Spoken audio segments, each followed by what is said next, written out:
কেমন আছেন সুপ্রিয় দর্শক মন্ডলী? আশা করি সকলেই ভালো আছেন।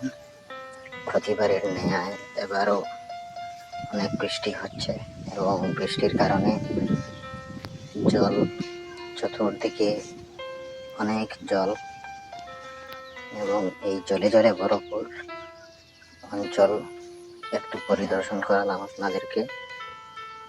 আমাদের এখানে জলের অত্যধিক প্লাবন হয় না, তবে বৃষ্টির জল জমে জমে জমিগুলোতে একদম এই ধরনের অবস্থা।